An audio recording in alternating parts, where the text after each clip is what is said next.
Hey guys what's up, welcome back to the channel. You are watching life of an artist और एक बार फिर से आपका स्वागत है एक नए व्लॉग में directly from my studio.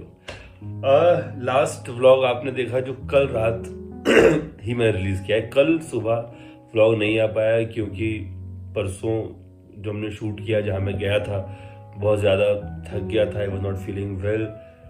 Although I said to edit the video, लेकिन मैं वीडियो एडिट कर ही नहीं पाया। मतलब वीडियो एडिट करते करते मुझे नींद आ गई, बार बार आंखें बंद हो रही थी और मैं 100% एडिटिंग को दे नहीं पा रहा था, तो नहीं हुआ मुझसे। Next day also I was not feeling well, तो काफ़ी लेट, मतलब कल रात को वो वीडियो है शायद 11 बजे। आप जाके इस चैनल पर देख सकते हैं। अगर आपने सब्सक्राइब किया है, नोटिफिकेशन बेल दबाई है तो आपको नोटिफिकेशन आ गया होगा, और नहीं किया है तो क्या कर रहे हो यार, करो। मैं सच में दिल से चाहता हूँ आप लोगों के लिए अच्छे अच्छे वीडियो बनाना, और इसलिए कल परसों मैं गया भी, मतलब कल मैं गया भी आप लोगों के लिए वो एक थोड़ा सा आउटडोर जाके थोड़ा शूट करके आप लोगों को दिखाने के लिए। और अभी मैं हूँ मेरे स्टूडियो में। मुझे मेरे एक फ्रेंड ने आइडिया दिया कि यार we have got this beautiful studio, तो इस स्टूडियो में लगभग मोटा मोटा क्या खर्च आया तुमको, मतलब खर्च ऐसा नॉट इन द डिटेल किए मेरे स्पीकर कितने किया, लेकिन जो स्टूडियो को एक्यूस्टिकली ट्रीट करने का खर्चा आता है उस पर वीडियो क्यों नहीं बनाते। तो मुझे लगा कि आज इसके ऊपर बात करते हैं। स्टूडियो टूर तो आपने ऑलरेडी इस चैनल पर वीडियो पड़ा हुआ है, आपने देखा हुआ है, लेकिन आज हम बात करेंगे कि इसको जो मैंने डेकोरेट किया है या इसका जो मैंने एक्यूस्टिकली ट्रीटमेंट किया है उसका क्या खर्चा आया लगभग। तो guys let's start the video. See guys, वैसे तो इस स्टूडियो में बहुत सारी चीज़ें हैं, जैसे कि आप देख सकते हो मेरे पीछे जो अभी पैनल्स देख रहे हो, इन्हें हम एक्यूस्टिक पैनल्स बोलते हैं। आप जो इस वॉल पर देख रहे हो ये मैंने डिज़ाइन किया है, मतलब ये सारे फोटोग्राफ्स थे, फ्रेम ऐसा नहीं था जैसा आपको दिख रहा है। फोटोज लेके आया, उन फोटोज को मैंने फ्रेम कराया तो डिजाइन किया। अब कैसे कैसे किया है उस पर हम बात करते हैं। सो गाइस, बहुत से लोगों को ये डाउट होता है, और इन बहुत से लोगों में सिर्फ ऐसे लोग नहीं है जो कि इस फील्ड से ताल्लुकात नहीं रखते। कोई मेरे सिंगर फ्रेंड्स भी हैं जो म्यूजिक का ही काम करते हैं, उनको भी डाउट होता है या उनको भी ऐसा लगता है कि ये जो मैंने पीछे पैनल्स लगाए हुए हैं ये, और पूरे वॉल्स पे उस वॉल पे भी लगे हुए हैं, आपको मैं दिखाता हूँ, तो उन्हें ये लगता है कि यार ये साउंड पैनल्स लगाना मतलब आपने इस रूम को साउंड प्रूफ कर दिया। अब इसके अंदर आप ड्रम बजाओ, ढोल बजाओ, नगाड़े बजाओ, आपकी आवाज जो है वो इस स्टूडियो से बाहर नहीं जाने वाली, पर ऐसा नहीं है। Sound proofing is entirely a different thing. acoustically treated room is absolutely different. Sound proof room अलग चीज है, acoustically treated रूम अलग चीज है। अब दोनों में फर्क क्या है? साउंड प्रूफ में 90% या 95% तक तो उसको हम लगभग 100% ही मान लेते हैं, क्योंकि साउंड प्रूफ करने से आपको वो पूरी सोसाइटी से अलग कर देता है। ना आपकी आवाज बाहर जाएगी, ना ही बाहर की आवाज अंदर आएगी। That is called sound proofing. Of course बहुत महंगा भी है, साउंड प्रूफ का खर्चा लाखों में आता है। तो अब अगर वो लाखों में आता है और साउंड प्रूफ करना जरूरी है तो हमने क्यों नहीं कराया। तो जब लोग मुझसे पूछते हैं कि भैया ये आपने साउंड प्रूफ किया हुआ है, आपकी आवाज बाहर नहीं जाती या बाहर की आवाज अंदर नहीं आती, तो मैं उनसे कहता हूँ नहीं भाई, ये मेरा जो स्टूडियो है ये साउंड प्रूफ नहीं है, यहाँ अंदर की आवाज बाहर भी जाती है और बाहर की आवाज अंदर भी आती है। तो वो कहते हैं अरे फिर आप रिकॉर्डिंग कैसे करते हो? फिर तो बाहर अगर कोई गाड़ी, ट्रक, ऑटो, टू व्हीलर जा रहा है उसकी आवाज तो रिकॉर्डिंग में रिकॉर्ड हो जाएगी, और आप अगर लेट नाइट काम करोगे तो आपकी आवाज बाहर जाएगी तो लोग भी डिस्टर्ब होंगे। तो फिर स्टूडियो मतलब ऐसा स्टूडियो तो होता नहीं है। स्टूडियो में तो साउंड प्रूफ होता है ताकि कोई बाहर की आवाज आए ना, कोई रिकॉर्डिंग में प्रॉब्लम ना हो। बात उनकी भी सही है। फिर क्या फर्क है एक स्टूडियो का एक्यूस्टिकली ट्रीट होने में और साउंड प्रूफिंग होने में? द आंसर इज है सो गाइस, अब जो आप मेरे पीछे ये पैनल्स देख रहे हो, इन्हें हम बोलते हैं एकॉस्टिक पैनल। फिर से बात वही है कि यार एकॉस्टिक पैनल है, ये समझ में आ गया, लेकिन जब ये अंदर की आवाज को बाहर जाने से नहीं रोकते या बाहर की आवाज को अंदर आने से नहीं रोकते तो उनका फायदा क्या है? ऑफ कोर्स आवाज बाहर के अंदर आती है, इसलिए हम प्रेफर करते हैं रिकॉर्डिंग एट नाइट, जब बाहर ट्रैफिक बहुत ज्यादा कम हो। इसलिए बहुत सारे स्टूडियोज में जो कि एक्यूस्टिकली ट्रीटेड होते हैं उसमें रिकॉर्डिंग सेशंस रात को होते हैं, और वैसे भी आर्टिस्ट रात को ज्यादा कंसंट्रेट कर पाता है, तो रिकॉर्डिंग्स हम लोग रात को करते हैं, पहली बात। दूसरी बात, ये एक्यूस्टिकली ट्रीटेड पैनल्स या ये एक्यूस्टिक पैनल आपके रूम में से इको खत्म कर देते हैं। रिवर्ब जो एक नेचुरल रिवर्ब होता है, आप खाली कमरे में अगर कुछ गाना गाओ या ताली बजाओ या बोलो तो आपकी आवाज गूंजती है। ये एक्यूस्टिकली ट्रीटेड रूम में आवाज नहीं गूंजती। आपको एक फर्क आ रहा होगा अगर आप मेरे वीडियोस देखते हैं, तो मैं इस स्टूडियो से जब बाहर बात करता हूं तो मेरी आवाज में एक नेचुरल रिवर्ब होता है, और जब मैं स्टूडियो में बात कर रहा हूं तो एक अलग डेप्थ आपको सुनाई पड़ती है। This happens when the studio is acoustically treated. Soundproofing में भी ऐसा होता है, पर ये हम कम बजट की बात कर रहे हैं। दूसरी बात, अगर बाहर से उसके बावजूद, अच्छा अब ये तो बात हो गई कि हमने नेचुरल रिवर्ब खत्म कर दिया, अब बाहर मान लो कि मैं रात को भी रिकॉर्ड कर रहा हूँ, फिर भी बाहर से कोई आवाज आई और वो रिकॉर्ड हो गई, और वो उस वक्त जब मैंने सुना मुझे वो आवाज सुनाई नहीं पड़ी। जब मैंने उस ग्राफ को या उस वोकल ग्राफ को या जो भी रिकॉर्ड किया उसे जब इनहेंस किया तो वो आवाज भी इनहेंस होकर आ गई। तब तक तो आर्टिस्ट रिकॉर्ड करके जा चुका है, तो अगेन इट्स प्रॉब्लम।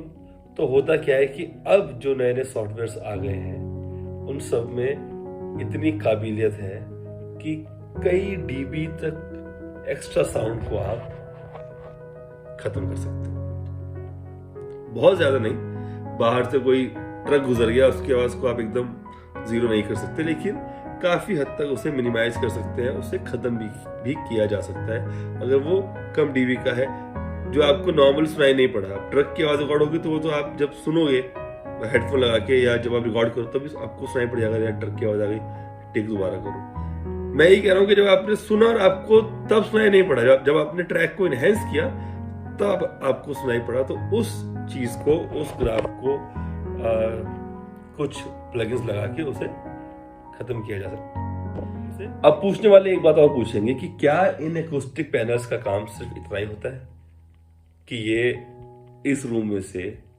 रिवर्ब खत्म करते हैं? सी, रिवर्ब खत्म करना एक बहुत बहुत इंपॉर्टेंट चीज है। नेचुरल रिवर्ब बिल्कुल भी नहीं आना चाहिए आपकी आवाज में।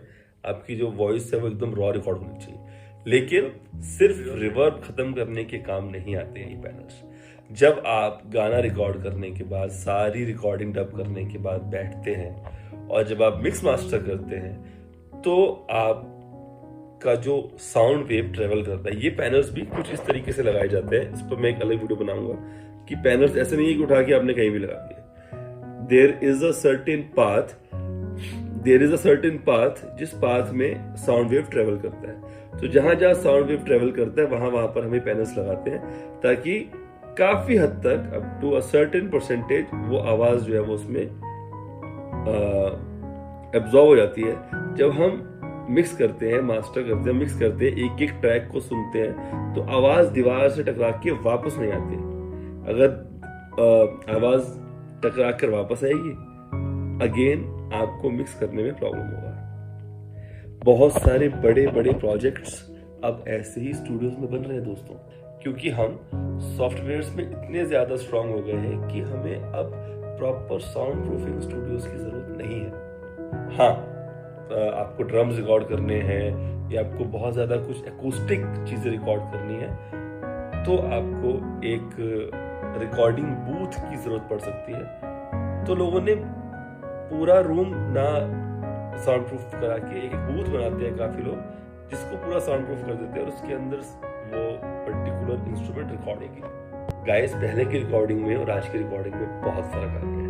पहले पूरा ऑर्केस्ट्रा बैठा करता था, सब लोग एक साथ चीजें बजाते थे और एक साथ वो रिकॉर्ड होता था, लेकिन अब ऐसा नहीं है। अब बड़े बड़े प्रोजेक्ट्स में एक टाइम पर एक ही आर्टिस्ट को बुला के उसे डब कराया जाता है। एक बार पियानो का सेशन डब हो गया, फिर तबले का सेशन डब हो गया, फिर ड्रम्स डब हो गया, फिर गिटार डब हो गया, फिर बेस गिटार डब हो गया, फिर परकशंस डब हो गए, फिर अगर आपने उसके अंदर क्वायर डाला तो फिर क्वायर डब हो गया, फिर मेल वोकल डब हो गया, फिर फीमेल वोकल डब हो गया। तो आपको क्योंकि इतनी ज़्यादा आपको सहूलियत जो है वो सॉफ्टवेयर्स में मिल गई है कि आप ऐसे भी इन्हें डब कर सकते हैं। तो अब ज़रूरी नहीं है कि आपके पास एक बहुत ही बड़ा रूम हो, कि बहुत बड़ा स्टूडियो हो। छोटे से, ये मेरा स्टूडियो फिर भी बहुत बड़ा है, इससे छोटे स्टूडियोज में बहुत बड़े बड़े काम होते हैं। बहुत से लोग जो बहुत बड़ा प्रोजेक्ट करते हैं वो इतने बड़े रूम में ही करते हैं, ऐसे ही ट्रीटेड रूम्स में प्रोजेक्ट होते हैं। हाँ, ड्रम या कुछ ऐसी चीज़ रिकॉर्ड करानी है जिसके लिए साउंड प्रूफिंग स्टूडियो की ज़रूरत है, तो वो पर्टिकुलर ट्रैक वो किसी स्टूडियो में जाके रिकॉर्ड करा के वहाँ से फाइल ला के फिर अपने स्टूडियो में काम करते हैं। तो गाइज, ये फ़र्क है साउंड प्रूफिंग या साउंड प्रूफ स्टूडियोज़ में और एक्ूस्टिकली ट्रीटेड स्टूडियोज़ में।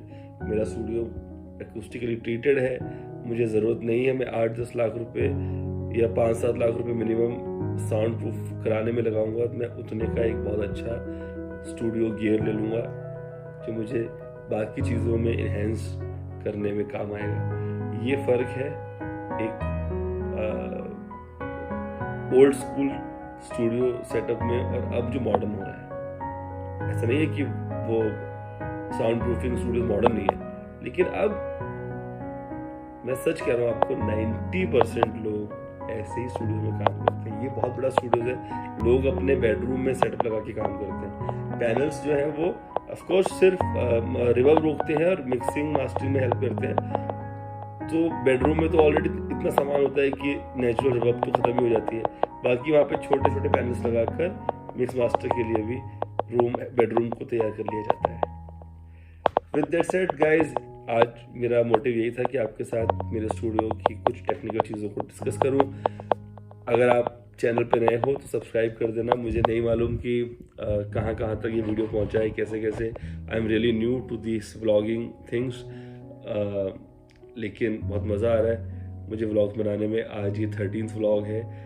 मैंने एक सीरीज शुरू करी है 100 days 100 vlogs. I am looking forward कि जब तक ये टारगेट ख़त्म होगा, ये चैनल पे 1000 सब्सक्राइबर्स हो जाए, इसका वॉच टाइम पूरा हो जाए। इतनी मेहनत कर रहा हूँ, मुझे आप लोगों पे भरोसा है कि आप लोग कंटेंट को सपोर्ट करेंगे, मुझे सपोर्ट करेंगे, इस चैनल को सब्सक्राइब भी करेंगे, बेल आइकन प्रेस भी करेंगे, लाइक भी करेंगे, शेयर भी करेंगे। और मैं Rohit Saxena is a singer by profession. अभी श्राद्ध चल रहे हैं, ज़्यादा ट्रैवल नहीं हो रहा है, दाढ़ी बढ़ी हुई है, लेकिन आप क्योंकि अभी 10 दिन हुए हैं, आप जब शो शुरू होंगे तो एक नए रूप में रोहित सक्सेना से मिलेंगे, आपको मज़ा आएगा। इस चैनल पर ट्रैवल व्लॉग्स भी आते हैं, कुछ डाले मैंने भी, एक आध ट्रैवल व्लॉग डाला है, ट्रैवल व्लॉग्स भी आते हैं। इस पर लाइफस्टाइल व्लॉग्स भी आएंगे, इस पर म्यूज़िक से रिलेटेड व्लॉग्स भी आएंगे, और इस पर एक आर्टिस्ट की लाइफ कैसी होती है उसके बारे में भी आपसे बात करेंगे। Thank you so much. With that said guys, stay happy, stay healthy. This is Rohit Saksena signing off. Bye bye. और गाइस, जहाँ तक बात रही कि इस कमरे को, इस रूम को एक्ूस्टिकली ट्रीट करने में मेरा कितना खर्चा आया, तो मैं आपको बता देता हूँ कि इस कमरे में मेरे टोटल लगे हैं लगभग 15 पैनल्स। और जब मैंने ये पैनल ऑनलाइन पता किए तो एक पैनल समवेयर अराउंड मुझे 3000 के आसपास का मिल रहा था। तो 15 पैनल मुझे 45,000 के पड़ने वाले थे। तो मैंने सोचा कि यार ये, तो मैंने थोड़ा सा रिसर्च किया कि ये कैसे बने हुए हैं, किस तरीके से बनाया है इसको। तो मैंने ये एक कारपेंटर को बुला के खुद ही ये पैनल घर पे बनवाए, और ये पैनल, यू वोंट बिलीव, एक पैनल मुझे सिर्फ 700 रुपये का पड़ा। 10-11 हज़ार में ये सारे के सारे 15 पैनल्स बने हैं, जो मुझे 45,000 के मिल रहे थे। अगर आप इस पर भी एक डिटेल वीडियो चाहते हैं कि मैंने ये कैसे बनवाया, कहाँ से कपड़ा लिया, कौन सी लकड़ी लगवाई, कैसे फ्रेमिंग किया, तो कमेंट करके मुझे आप कमेंट सेक्शन में बताओ, उस पर भी एक वीडियो बना देंगे आपके लिए।